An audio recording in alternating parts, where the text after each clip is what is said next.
नमस्कार, मैं हूं आपके साथ आस्था कौशिक और आप देख रहे हैं महाबहस। कुंभ में 36वें दिन करीब 1.25 करोड़ श्रद्धालुओं ने स्नान किया और अब तक यह आंकड़ा 54 करोड़ के पार पहुंच चुका है। एक तरफ महा रिकॉर्ड बनता महाकुंभ में हर रोज दिखाई दे रहा है, तो दूसरी तरफ विपक्ष की लगातार सियासत भी नजर आ रही है। सीएम योगी ने विपक्ष के आरोपों पर करारा जवाब देते हुए कहा कि कुंभ से यूपी की अर्थव्यवस्था को करीब 3 लाख करोड़ का फायदा होगा। उधर अखिलेश यादव ने तंज कसते हुए डबल इंजन सरकार को डबल ब्लंडर सरकार कहा।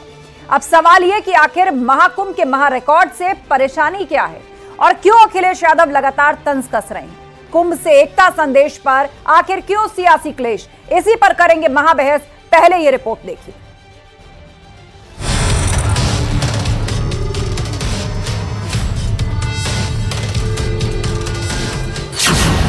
कुंभ रिकॉर्ड तोड़, मुनाफा 3 लाख करोड़। लाखों लोगों को कार्य मिला है, उनकी आमदनी बढ़ी है और यह आमदनी अल्टीमेटली यूपी की आमदनी के साथ बढ़ने जा रही है। मेरा अनुमान है कि यह संख्या 60 करोड़ तक पहुंचती है। तो मान के चलिए कि यूपी की जो इकोनॉमी होगी वह लगभग 3.25 से लेकर 3.5 लाख करोड़ रुपए की अतिरिक्त यूपी की जीडीपी में बढ़ोतरी होने वाली है। कुंभ पर योगी संदेश, हिंदू मतलब सुरक्षा। जो लोग सनातन धर्म को कोसते हैं, इस विराट स्वरूप का दर्शन तो देखें। मुझे लगता है कि जिस दिन वो इस विराट स्वरूप का दर्शन देखेंगे, करेंगे, उन्हें स्वयं ही अपने वचनों पर आत्मग्लानि महसूस होगी। अखिलेश बोले, डबल इंजन नहीं ब्लंडर सरकार। ये वो लोग हैं जो गिनती नहीं बता पा रहे हैं। कहते हैं हमारा डिजिटल कुंभ था, डिजिट नहीं बता पा रहे, कितने लोगों की जान चली गई। 2027 के लिए भाजपा अपनी तैयारी ये कह रहे हैं कि इतने करोड़ आए, लेकिन मरने वालों की गिनती नहीं गिन पा रहे हैं। कुंभ से एकता संदेश पर क्यों सियासी कलेश।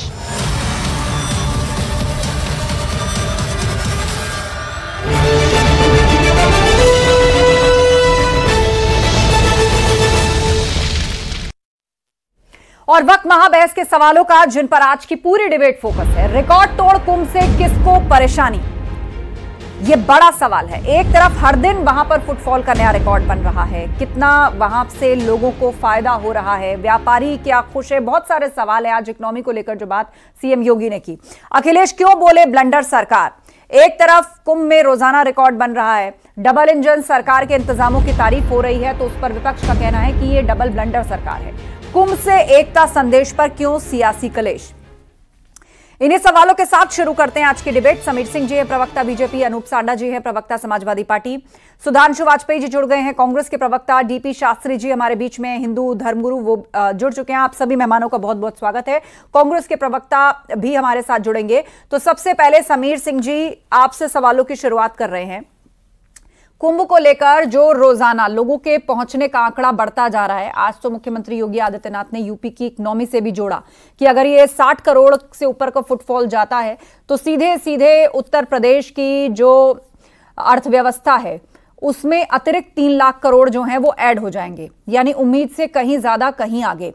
तो डबल इंजन सरकार की एक तरफ इंतजामों की तारीफ है, तो अब विपक्ष का कहना है कि डबल ब्लंडर सरकार है।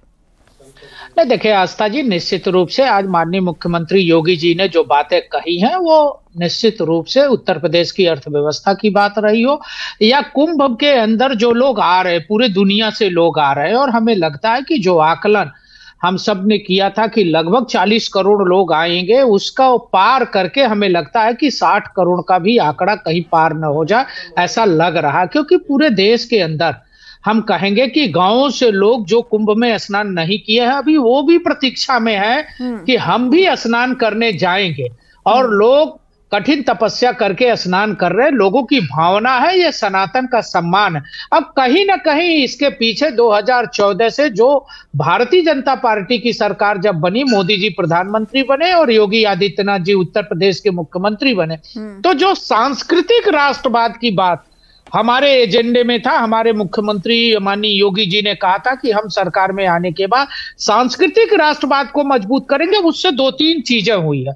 एक तो सांस्कृतिक राष्ट्रवाद से जो जातिवाद की सीमा है वो टूटी है, छुआछूत खत्म हुआ है, ऊंच नीच का भेद खत्म हुआ। आप कुंभ के अंदर जाइए, गंगा में स्नान करिए, वहां कौन किस जाति का है, कौन किस वर्ग का है, कौन ऊंचा है, कौन नीचा है, इसका भेद खत्म हो गया। ठीक है, अनूप सांडा जी हमारे बीच में हैं और इसी पॉइंट को आगे बढ़ाते हुए अनूप सांडा जी, ये भी बीजेपी आरोप लगा रही है कि यही वजह है कि विपक्षी दल लगातार कुंभ पर सियासत कर रहे हैं।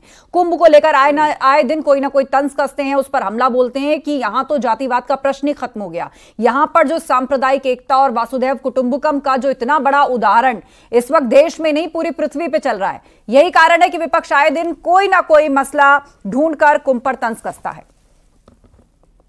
देखिए, वसुधैव कुटुंबकम क्या, अगर उस सिद्धांत के ऊपर भाजपा और सरकार चल रही होती है, पार्टी चल रही होती, तो फिर इनको उन मुसलमानों से दिक्कत ना होती जिन्होंने कहा था कि हम महाकुंभ में आने वालों के ऊपर फूल बरसाने का काम करेंगे। इनकी सरकार में और इनके लोगों ने उनके ऊपर क्या टिप्पणी की है आप भी जानती हैं। हमारी समस्या इससे नहीं, हमको कोई परेशानी इससे नहीं। जितने ज्यादा श्रद्धालु जाएं, जिनकी भी धार्मिक भावनाएं हैं, सब जाएं, सब नहाएं, सब स्नान करें, इससे अच्छी बात क्या हो सकती है। हम तो सरकार से ये जानना चाहते हैं उसके पास कौन सा तरीका है, किस सिस्टम से वो गिनती कर रही है, कौन सी मशीन इन्होंने लगाई हुई है, वो फार्मूला हमको भी बता दे तो हम भी जरा गिनती कर लें।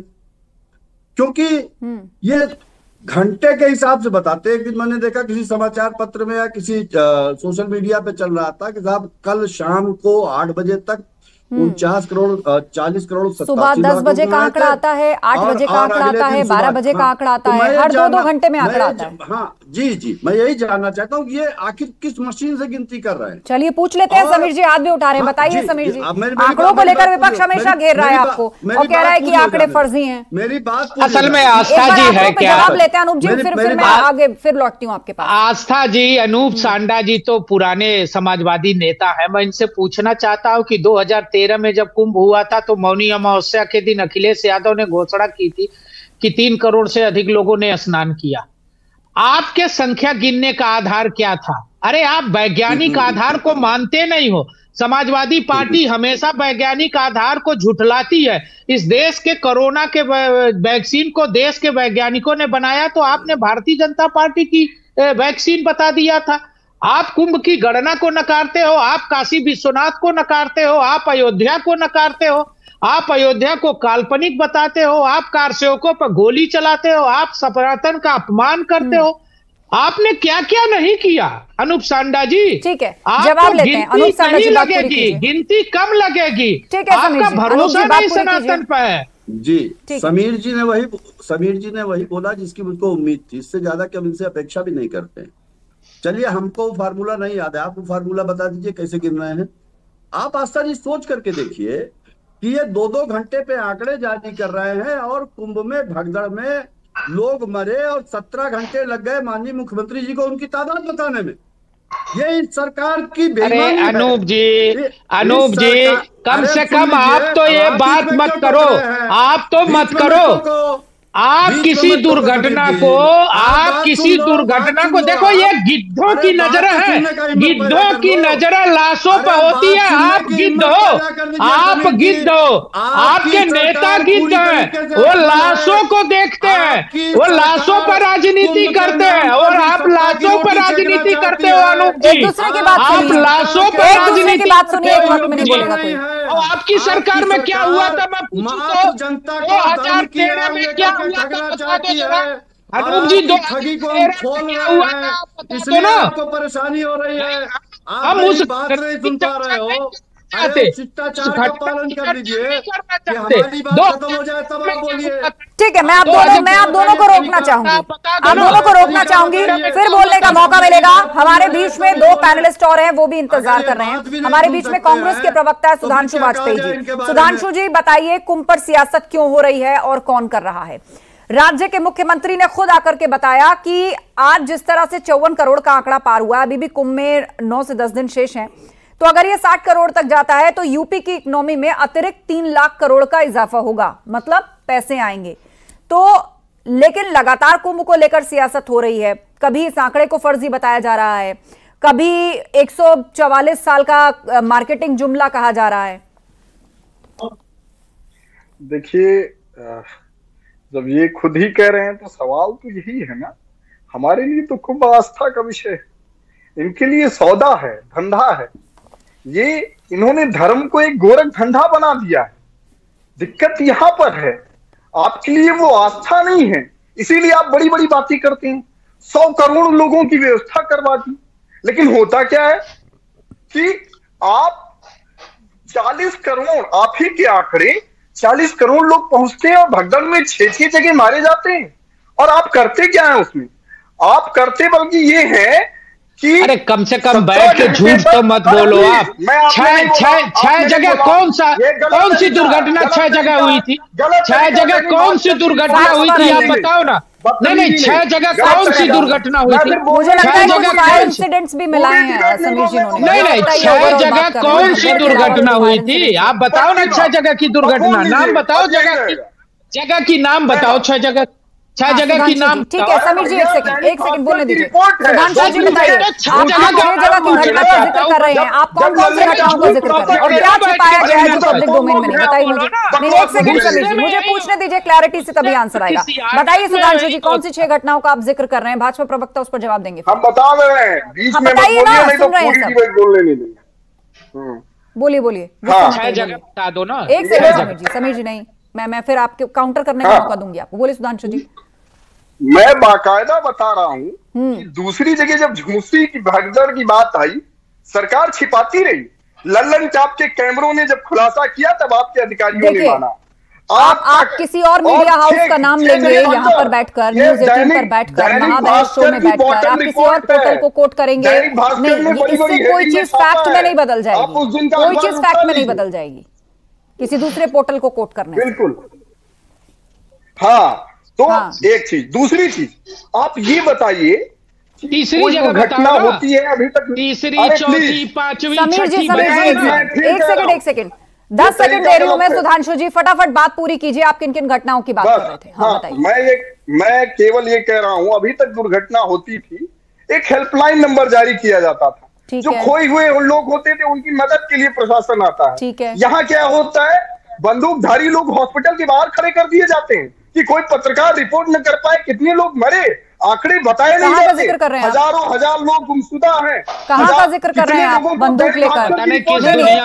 सुधांशु जी एक सेकंड क्लियर करते चली ना, सवाल में क्लैरिटी होगी तो पूछने में आसानी होगी, समझ आएगा कि जवाब क्या दिया जा रहा है। सुधांशु जी कहाँ बंदूक लेकर लोग खड़े हैं? हाँ पेशेंट्स के वार्ड्स के बाहर कहाँ बंदूक लेकर खड़े हैं जो आप कह रहे हैं? और कहाँ मीडिया को रोका जा रहा है बताइए मुझे। इस बात से कोई फर्क नहीं पड़ता कि कितने लोग मर गए, विदेशों में 15 लोगों की मर। ठीक है समीर जी उसका जवाब दीजिए। सुधांशु जी चलिए आपने सवाल पूछा, आपने जो भी फैक्ट्स रखे हैं भाजपा प्रवक्ता उस पर जवाब दे रहे हैं, उसके बाद सुधांशु वाजपेयी को कोई जानकारी नहीं है, सिर्फ झूठ बोलने बैठे हैं। निश्चित रूप से एक जगह घटना हुई थी, उसको स्वीकार किया गया और उस घटना पे जो लोग घायल थे उनको हॉस्पिटल में एडमिट किया गया, जो मौतें हुई थी उस पर दुख व्यक्त किया गया, उनको सहायता दी गई। घटना कहीं भी हो सकती है, इसको सब लोग स्वीकार करते हैं। अरे तुम्हारी सरकार में तो 1000 लोग मरे थे, तुम्हारी सरकार में 54 में 1954 में 1000 लोग मरे थे। मूर्ख आदमी हो, तुमको कुछ नहीं पता भाई, तुम्हें कुछ नहीं पता। तुम तो लाशों पर राजनीति करने वाले हो, तुम तो लाशों पर राजनीति करने वाले हो, तुम मूर्ख लोग हो, तुमको कोई जानकारी नहीं है।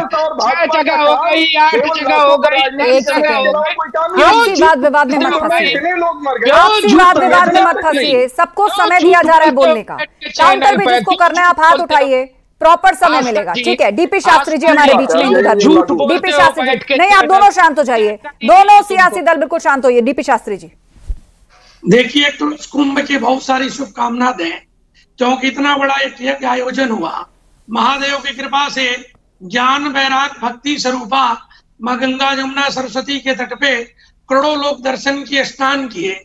उसके लिए साधु बात है, राजनीतिक क्या करना है? धर्म के स्थान पर राजनीतिक शोभा नहीं देता है।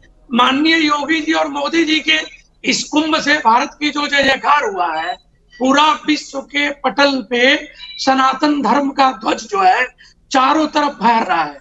इनके कहने से कुछ नहीं होना है। दूसरी चीज बता दें, इसमें अभी भी शिवरात्रि तक जो लोग स्नान करेंगे, और स्नान की जो महिमा है प्रयाग की, प्रयाग तीर्थों का राजा है, और हम रोज आपके चैनल से बता रहे हैं, कह रहे हैं भगवान सबको सद्बुद्धि दे और चलिए, सिग्नल फ्रीज हो गया, फिलहाल सिग्नल चला गया है। हमारे बीच में सपा प्रवक्ता हैं अनूप जी।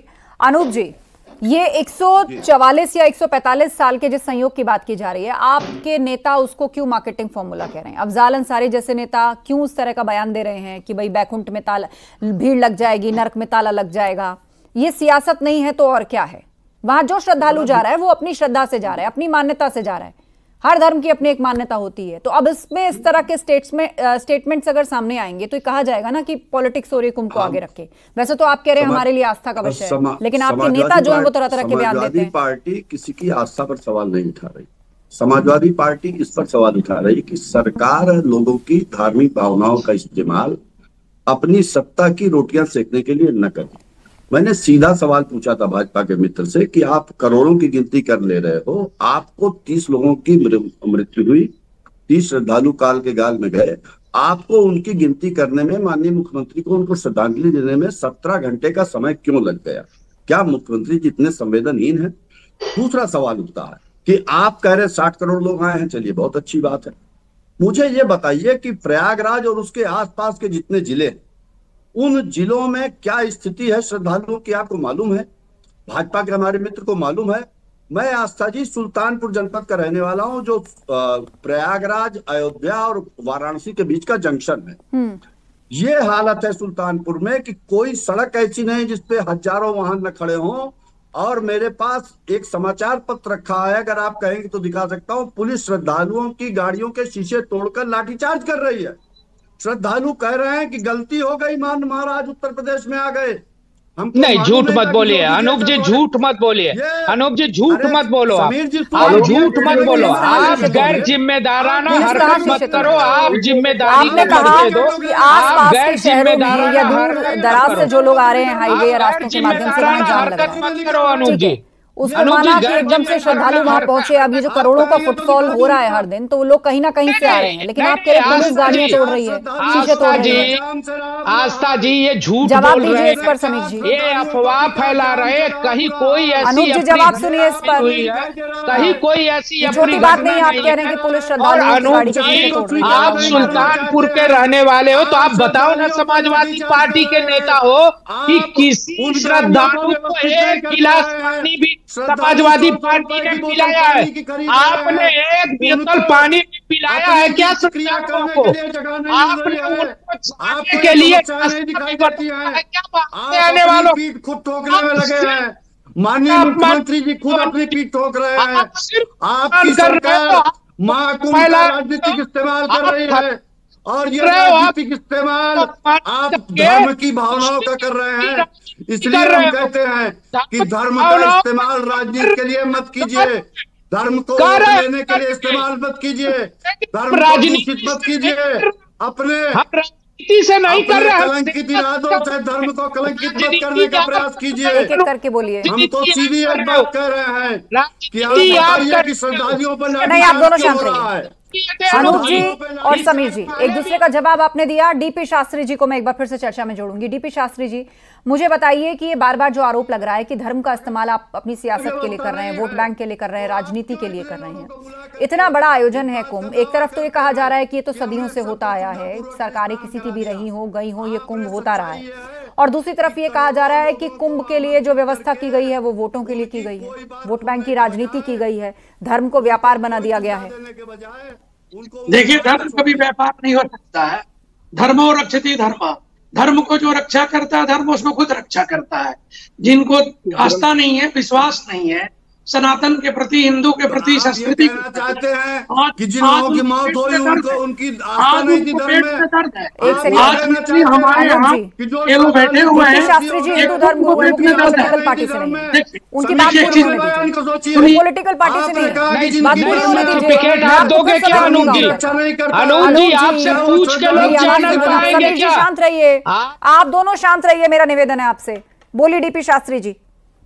मैं कह रहा हूँ कि अभी जो कुछ हो रहा है ना, ये सनातन के है, ये किसी राजनीति का नहीं है, किसी पार्टी का नहीं है। मोदी जी की, योगी जी की ख्याति पूरे विश्व में चला गया, इन सबके पेट में दर्द इसीलिए है। अरे भाई, इसके पहले भी कुंभ था, सनातन था, आप तो सब पीछे पीछे नहीं भागते रहते थे। आज तो सनातन के लिए आज योगी जी जो संदेश दिए हैं, प्रधानमंत्री जो किए हैं, हमको बड़ा गर्व है। हम सब लोग सनातनियों को, हिंदुओं को एक छत्र हो करके एक स्नान करने का मौका मिला, जाति का बंधन टूट गया, हम सब लोग एकत्र होके परमपिता परमात्मा के शरणागत हुए। जब किए तब किए, गुरु मंत्र जब किए, हमारा सौभाग्य है। इनको भी भगवान बुद्धि दे, सद्बुद्धि दे कि कम से कम वहां पे अवगुण ना देखे, गुण देखे। जो हमारा प्रयाग का गुण है, जिसको राम ने देखा, परमपिता परमात्मा राम 3 दिन रहे ऋषि के आश्रम में, और आज भी हनुमान जी बैठे हुए हैं।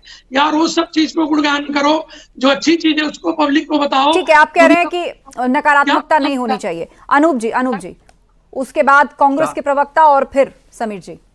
मैंने शास्त्री जी की बात कही, मुझे बड़ा दुखद आश्चर्य हुआ कि शास्त्री जी तो धर्म के ज्ञाता हैं, इनको पूरे धर्म के बारे में, सनातन के बारे में माननीय प्रधानमंत्री जी और माननीय मुख्यमंत्री जी के अलावा कोई नहीं दिखाई दिया। इन्होंने एक बार अगर आज इस शंकराचार्य जी की बात कर ली होती कि जिनकी प्रेरणा से महाकुंभ का आयोजन होता रहा है, जिन्होंने हजारों साल पहले परंपरा शुरू की, ये भारतीय जनता पार्टी की सरकार के वो येन केन प्रकारेण पहुंचाने का विचार रखने वाले लोग जनता के बीच में आपके अच्छे चैनल का, आपके सम्मानित चैनल का लाभ उठा करके जिस तरीके से सरकार का प्रशस्ति गान करने का काम करते हैं, हमको तो लगता है कि ऐतिहासिक काल के जो चारण वृत्ति के लोग थे, उनका भी रिकॉर्ड तोड़ दे रहे हैं। अरे, मैंने एक सवाल किया कि श्रद्धालुओं को सुविधा क्यों नहीं मिल पा रही है, उसका जवाब देने के बजाय आप बता रहे हैं कि माननीय मोदी जी और योगी जी ने तो ऐसा कर दिया जैसे लग रहा है कि पहले महाकुंभ में कुंभ नहीं था। सुभाष वाजपेयी जी, अनूप जी, डीपी शास्त्री जी, ठीक है, आप दोनों की बात आ गई। सुभाष जी अपनी बात रखिए, उसके बाद समीर जी जवाब देंगे सब। सुधांशु है, माफ कीजिए सुधांशु, मेरा बस कोई नहीं। सवाल ये है कि आस्था पर प्रश्न किसका, लेकिन आस्था के साथ व्यवस्था भी तो होनी चाहिए ना। आयोजन का मतलब कुंभ को ये पहली बार तो करवा नहीं रहे, इस देश में हमेशा से होता रहा, लगातार हुआ, ऐसा तो है नहीं। तो सवाल ये है कि सरकार का दायित्व है आयोजन करवाना, अच्छे से आयोजन होना। तो सरकार आयोजन पे नहीं, प्रयोजन पर ध्यान दे रही है। प्रचार हो, विज्ञापन हो, व्यवस्था न हो। 100 करोड़ की बात करने वाले लोग, सिर्फ 40 करोड़ लोग पहुंचने पे ये हाल है। ट्रेनें कैंसिल हो रही हैं, रेलवे स्टेशन पे भगदड़ मच जा रही है। और मुझे सबसे बड़ा कष्ट ये है, ये दोगले लोग एक हथनी की मौत पर तो आंसू बहाते हैं। भाषा की मर्यादा रखो वाजपेयी, भाषा की मर्यादा रखो वाजपेयी, चैनल पर भाषा की मर्यादा रखो। कांग्रेसी दोगले होते हैं, कांग्रेसी दोगले होते हैं, भाषा की मर्यादा रखो, भाषा की मर्यादा रखो वाजपेयी। की जरूरत नहीं है, फैक्ट्स पर बात करिए। जिसकी भाषा, जिसके वचन और मन में अंतर हो ना, उसे यही शब्द कहते हैं जनभाषा में। समझे, मैं गलत शब्द नहीं कह रहा हूं। बताइए ना, हथिनी की मौत पर घड़ियाली आंसू बहाने वाले लोग सिर्फ कहते हैं 30 लोग मरे। उनके लिए मनुष्य, कोई मनुष्य केवल गिनती भर है। तुम समीर जी, मेरे पास लास्ट 1.5 मिनट का वक्त है। समीर जी, आपका जवाब। सुधांशु जी, आपने पॉइंट्स रखे, उस पर जवाब सुनते हैं। एक बार भाजपा प्रवक्ता का जवाब ले लेते हैं, उस पर बोलिए। ये गिद्ध है, ये दुखी इस बात के लिए है कि उस दुखद घटना में 30 लोगों की मौत क्यों हुई, ज्यादा क्यों नहीं हुई, इसके लिए मेरी रिक्वेस्ट है, प्लीज। समाजवादी पार्टी और कांग्रेस के प्रवक्ता इस बात की चिंता व्यक्त कर रहे हैं, आपने अपनी बात, इन्होंने भाजपा प्रवक्ता की बात, इनके मन में दुख है। देखिए, मैं ऑडियो डाउन किसी का नहीं कर रहा। क्यों हुई, बड़ी घटना क्यों नहीं हुई है? गिद्ध है आस्था जी। और कुंभ की व्यवस्था की तो बड़े पैमाने पर व्यवस्था की गई है, जिसका लाभ आम जन लोग ले रहे हैं, उसका लाभ उठा रहे हैं। पक्के घाट बनाए गए हैं, सड़कें बनाई गई है। पीसीआर, मैं जिसका नाम लूंगी उसकी आवाज ऑन एयर जाएगी। अनूप जी 10 सेकंड, क्योंकि मेरे पास लास्ट 50 सेकंड का वक्त है। 10 सेकंड अनूप जी। समीर जी रुक जाइए, सुभाष जी रुक जाइए। हाँ, आपको मौका मिलेगा बात रखने का। अनूप जी 10 सेकंड। इस सरकार की व्यवस्था पर खाली एक शेर मुझे याद आ रहा है कि तू इधर उधर की ना बात कर, ये बता कि काफिला क्यों लुटा। मुझे रहजनों से गरज नहीं, तेरी रहबरी पर सवाल है कि महाराज आपने करोड़ों लोगों को बुलाया है, बहुत अच्छी बात है, लेकिन उनकी सुख सुविधा के आने जाने की ठीक है सुविधा आवागमन की व्यवस्था कर दीजिए, और कम से कम इसका राजनीतिक लाभ सत्ता के लिए उठाना बंद कर दीजिए। मुझे इतना ही कहना। ठीक है समीर जी, आपका जवाब, ये फाइनल रिमार्क शो का, बोलिए। देखिए आस्था जी, हमने कुंभ की अच्छी व्यवस्था की है। माननीय मुख्यमंत्री जी, इतिहास की पहली घटना है कि इतने बड़े पैमाने पर वो लगभग 6 महीने प्रयाग गए और इतनी बड़े पैमाने पर पक्के घाटों का निर्माण हुआ, पीपे के पुल का निर्माण हुआ, हॉस्पिटल बनाए गए, लोगों के स्वच्छता का ध्यान दिया गया, पानी की व्यवस्था की गई, लोगों के भोजन की व्यवस्था की गई, और आज उसका परिणाम है कि करोड़ों करोड़ों लोग वहां स्नान करने आ रहे हैं और योगी जी की व्यवस्थाओं की तारीफ कर रहे हैं। जो जाति की सीमा टूटी है ना, ये जातिवादी पार्टियां इस चक्कर में पड़ गई हैं कि अगर ऐसे ही ये प्रभाव बढ़ता रहा तो हमारा हाशिए पे आ जाएगा हमारा जो जातिवाद का एजेंडा। तो कुल मिलाकर कुंभ पर आरोप प्रत्यारोप का सिलसिला लगातार जारी है। वक्त यहीं तक इजाजत देता है। आप सभी पैनलिस्ट का शुक्रिया इस चर्चा में शामिल होने के लिए। तो कुंभ में 36वें दिन करीब 1.25 करोड़ श्रद्धालुओं ने स्नान किया और आंकड़ा ओवरऑल अगर बात करें तो 54 करोड़ के पार जा चुका है त्रिवेणी में स्नान का। एक तरफ महा रिकॉर्ड बनाता महाकुंभ और दूसरी तरफ विपक्ष की लगातार सियासत, जिस पर मुख्यमंत्री योगी ने विपक्ष के आरोपों पर करारा जवाब देते हुए कहा कि कुंभ से यूपी की अर्थव्यवस्था को करीब 3 लाख करोड़ का फायदा होगा। महाबहस में इतना ही। खबरें जारी हैं, आप बने रहिए हमारे साथ।